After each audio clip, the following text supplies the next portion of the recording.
Mesdames, bonsoir, messieurs, bonsoir et bienvenue au journal de Cam News 24, édition grand format de ce vendredi 23 octobre 2015.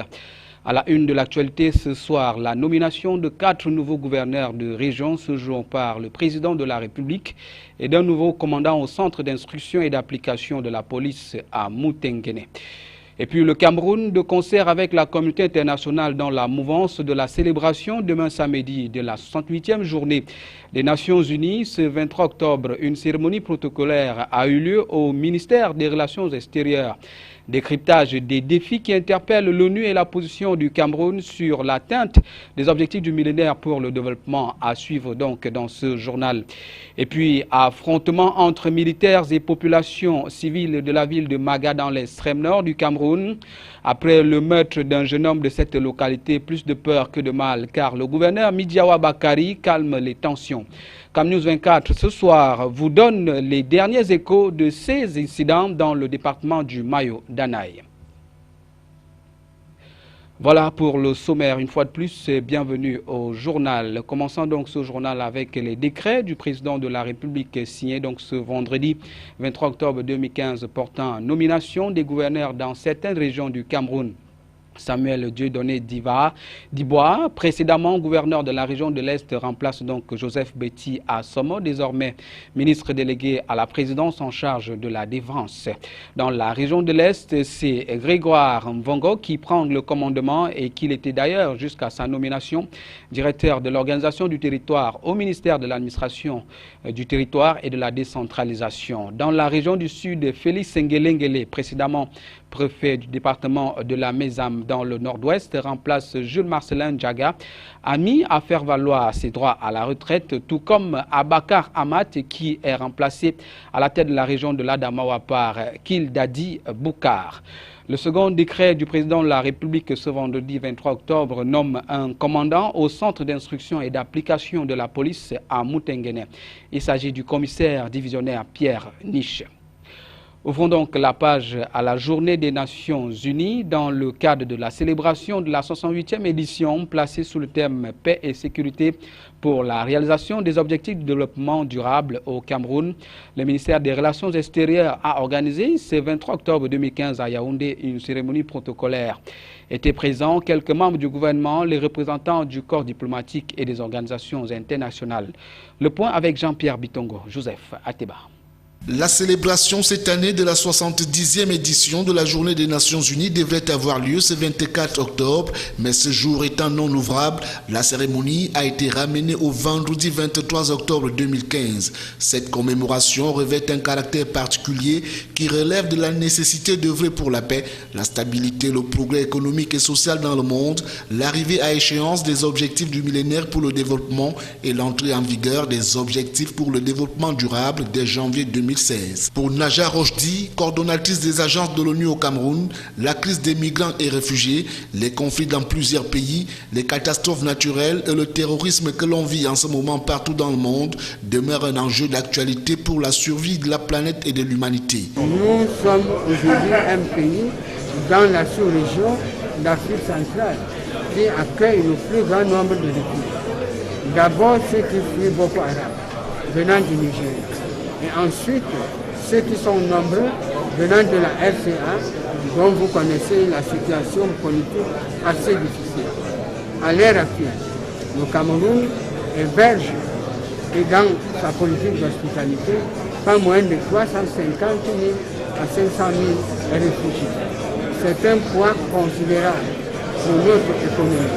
Mais le chef de l'État s'y investit et le budget de la République vient en aide pour pouvoir contribuer au meilleur développement, aux meilleures assistances et, je dirais, présence dans notre pays de ces réfugiés. L'Organisation des Nations Unies, qui a 70 ans cette année 2015, continuera à croire même si tout le monde perd espoir, continuera à construire même si les autres détruisent, continuera à œuvrer pour la paix même au milieu d'une guerre, dessinera des souris sur des visages en larmes et tendra toujours les bras à ceux qui se sentent épuisés. Toujours au cours de cette cérémonie, la coordonnatrice des agences de l'ONU a affirmé que le Cameroun, avec l'appui de tous ses partenaires et donateurs, a fait preuve d'une exceptionnelle capacité de mobilisation autour des OMD, les objectifs du millénaire pour le développement. Les détails avec Jean-Pierre Bitongo, Joseph Ateba, Eric Tiche. À en croire Nadiat Rochi, le Cameroun peut être fier des résultats obtenus pour certains OMD, relevant le besoin d'accélérer l'atteinte des OMD restants. Pour exemple, des progrès ont été enregistrés pour les cibles 1 et 6, relatives respectivement à l'achèvement d'un cycle complet du primaire et l'élimination des disparités des sexes dans les différents niveaux d'enseignement. Néanmoins, les acquis des OMD doivent être consolidés dans le cadre de l'agenda post-2015. L'appui du système des Nations Unies a favorisé la synergie des actions et le partage d'informations, l'établissement d'un forum d'échange sur les futures opportunités engageant la jeunesse comme acteur clé du développement.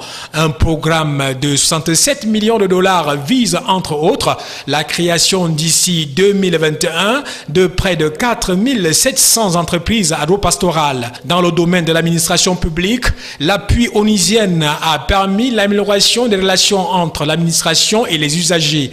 Le soutien aux politiques favorables à une croissance inclusive a été effectif avec l'amélioration des filières oignons et riz. Le système des Nations Unies au Cameroun a contribué en cette année 2015 à la réalisation des OMD à travers diverses interventions.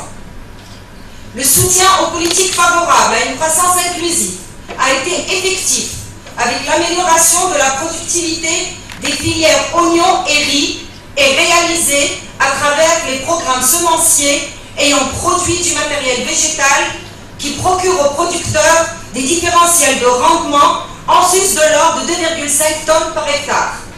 Avec l'augmentation des surfaces enlatées, les perspectives d'augmentation des productions se consolident. Déjà dans le cas de la filière riz par exemple, aux 328 hectares d'aménagement hydro-agricole réalisés s'ajouteront les 638 hectares en cours d'aménagement dans les régions de l'extrême nord, du nord-ouest et de l'ouest. La coordonnatrice des agences de l'ONU au Cameroun n'a pas manqué de saluer l'implication du gouvernement pour toutes les réalisations effectuées dans les secteurs de la sécurité alimentaire, la santé, la nutrition et l'éducation.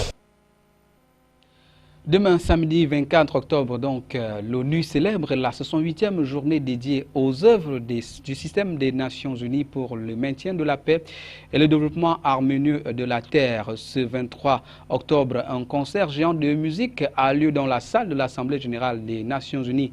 Mais alors que le monde se bipolarise avec des interminables conflits, quels sont les défis qui interpellent l'ONU après plus de 6 décennies d'existence? Élément de réponse dans cette analyse.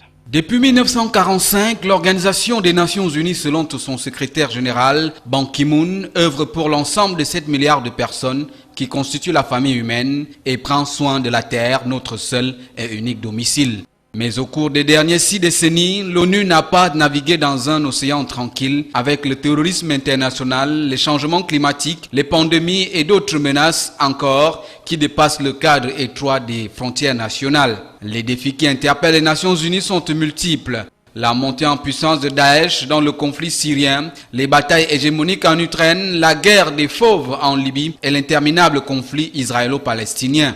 Mais à l'évidence, aucun de ces problèmes mondiaux ne peut être résolu par l'action d'un pays isolé. Institution universelle, l'ONU est l'instance la mieux à même, sinon la seule, de mobiliser l'action mondiale et de relever les défis auxquels fait face la communauté internationale. Mais hélas, le monde devient de plus en plus bipolaire, les enjeux stratégiques de contrôle du pétrole et d'autres minerais démontrent à suffisance qu'en relations internationales, la primauté est aux intérêts des pays les plus puissants détenant le droit de veto. Célébrer ce 24 octobre 2015, la 68e journée dédiée au système des Nations Unies, est dès lors une occasion, surtout une invite pour les puissants du monde qu'au-delà de leur égoïsme et égocentrisme, qui n'enlèvent rien sur le petit bout d'humanité qu'offre encore Dame Nature. Toutefois, les domaines d'action de l'ONU sont nombreux, la survie et l'épanouissement de l'enfant, la protection de l'environnement, les droits de l'homme, la santé, la recherche médicale, la lutte contre la pauvreté et plus le développement économique le développement du secteur agricole et la gestion de la pêche,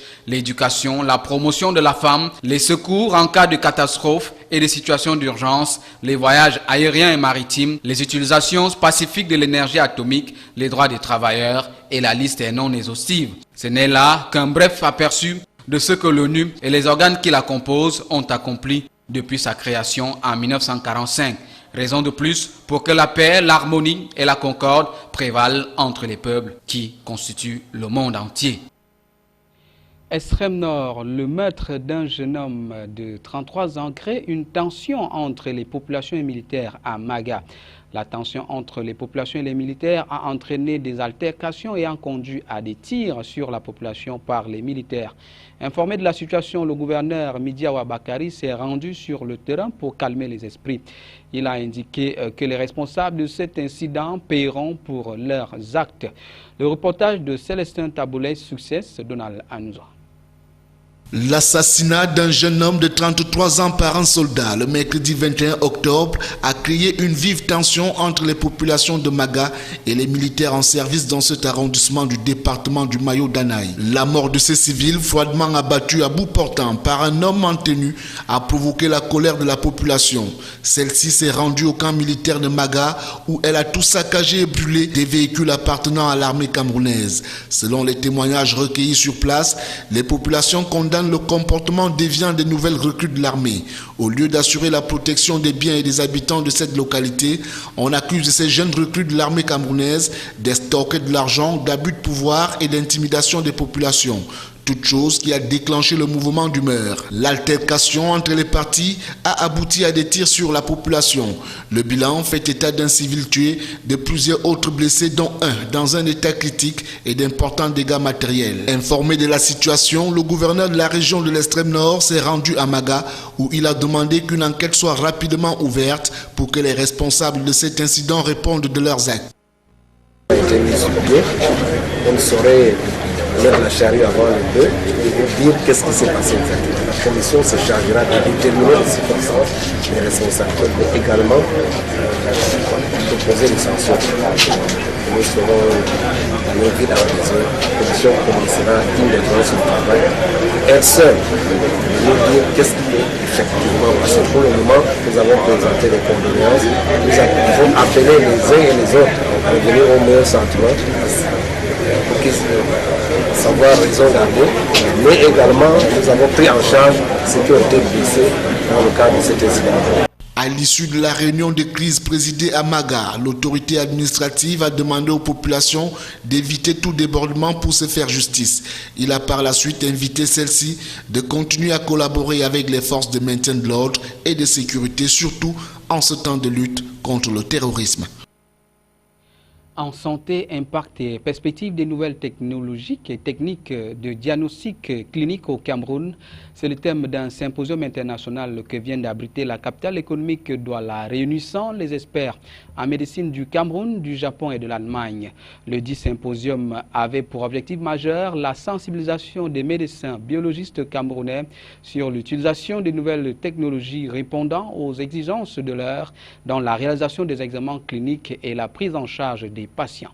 Apollinaire Zoubenbol, Benoît Ndogmo. La tenue du présent symposium dans la capitale économique découle du constat selon lequel la prévention et la prise en charge sont inéluctablement dépendantes du matériel utilisé pour faire un diagnostic. Tout mauvais diagnostic pouvant entraîner une prise en charge approximative, il est plus qu'urgent pour les médecins biologistes de s'approprier de nouvelles techniques médicales répondant aux exigences de l'heure. Les retombées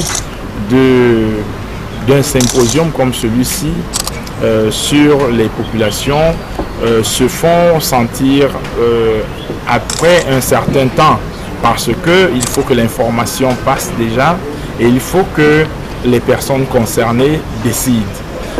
Voilà, le symposium en tant que tel ne va pas provoquer un changement instantané, mais les leçons tirées de ce symposium vont permettre des décisions qui vont apporter des actions. La parasitologie, l'hématologie et l'immunologie sont les différentes branches de la médecine sur lesquelles un point d'honneur a été mis au cours de cette rencontre des spécialistes de la santé. À travers les exposés, les participants à ce symposium ont eu des échanges scientifiques constructifs allant dans le sens de l'amélioration des bonnes pratiques de laboratoire tout en permettant une remontée d'informations des terrains vers les bailleurs de fonds. Pour ce rendez-vous du donner et du recevoir, les médecins camerounais ont bénéficié de l'expertise du Japon et de l'Allemagne. Le symposium qui a eu lieu ce 23 octobre 2015 a été précédé par des échanges francs entre les organisations. Information en bref dans le cadre de l'organisation de la CAN féminine 2016 et masculine de 2019. Le ministre de l'Habitat et de l'Humanisme était donc sur le terrain ce jour à Limbé, à l'effet de voir l'état d'avancement des travaux de ce côté-là, la construction des différents stades, surtout celui de Limbé. Il faut rappeler que le ministre Jean-Claude Boinchou continue sa tournée demain à Douala, où il reviendra également sur le site de construction des stades et autres édifices qui devront abriter la CAN 2016 et de 2019. Ceci rentre dans le cadre du plan d'urgence tel que préconisé par le président Paul Biya lors du dernier conseil de cabinet. Bref, également 30 ans de prison pour Roger Ntongo Ongene, détournement de deniers publics, complicité de détournement de deniers publics, coaction et fabrication de preuves, coaction de faux en écriture de banque et prise d'intérêt direct. L'ex-directeur général des aéroports du Cameroun, Roger Ntongo Ongene, écope donc d'une 3e condamnation devant le tribunal criminel spécial. À l'étranger, ce soir, les Ivoiriens se rendront aux urnes ce week-end, précisément dimanche 25 octobre, pour élire leur chef d'État. 7 candidats affrontent le président sortant et grand favori, Alassane Ouattara, mais l'opposition est divisée. Un scrutin jugé d'avance et joué d'avance selon une partie de la population. Toujours en attente d'une véritable réconciliation nationale. La lecture de la situation en Côte d'Ivoire à quelques heures de l'élection avec Donald Agnozoa. Une élection jouée d'avance, c'est donc le sentiment partagé par de nombreux Ivoiriens. Certains estiment que depuis 2011, Ouattara a perdu 20% de son électorat parce qu'il n'a pas tenu ses promesses. Une chose est sûre, il y a un manque d'engouement certain pour cette présidentielle que les populations qualifient de scrutin sans enjeu. À cela se grève la désaffection de la chose politique, malheureusement nourrie par cette opposition en perpétuelle division. L'on en veut pour preuve cette mésentente permanente au sein du FPI, parti de l'ancien président Laurent Gbagbo, où une branche des partisans ne soutient pas Pascal Affi-N'Guessan, le candidat officiellement désigné. Au-delà de toutes ces considérations, le président sortant n'est pas prêt à laisser sa place et semble plutôt confiant quant à sa réélection. Son objectif, dit-il, est de se faire réélire au premier tour. S'il est réélu, Alassane Ouattara annonce une nouvelle constitution dès l'année prochaine. Elle doit notamment modifier l'article sur l'ivoirité, sujet qui a souvent fait débat dans le pays. Sa confiance repose surtout sur son bilan économique. Lors du lancement de sa campagne vendredi 9 octobre à Yamoussoukro, il a vanté ses réalisations en la matière et promis un programme 2016-2020 encore plus ambitieux avec des infrastructures modernes, des centres de santé et des écoles pour toutes les régions. Si la croissance économique est au rendez-vous, le régime en place en Côte d'Ivoire peine à avancer sur les questions de justice et de réconciliation. De nombreux opposants ont été emprisonnés à l'approche de l'élection présidentielle, a souligné Amnesty International le 5 octobre dernier. La justice ivoirienne est également pointée du doigt à propos des condamnations qui ont suivi la crise post-électorale de 2010.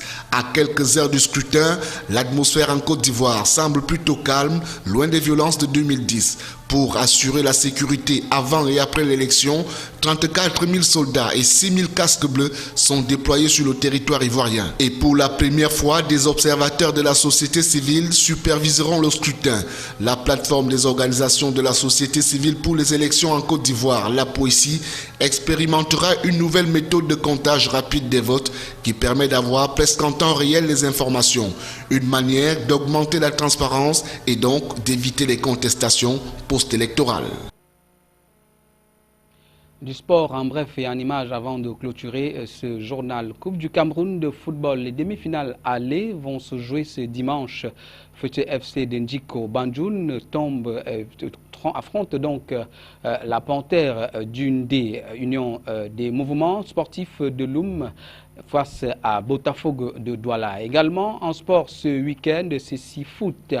Coupe d'Afrique des Nations des déficients visuels à Douala 2015. Les demi-finales se jouent demain samedi au centre de Bipanda. Le Cameroun affronte le Sénégal, tandis que le Mali rencontrera le Maroc. C'est ici que s'achève cette édition d'information sur votre télévision CAM News 24. Merci de votre aimable attention. Retenez l'information continue sur CAM News 24 et sur le site www.camnews24.com. À tous et à toutes, bon début de week-end.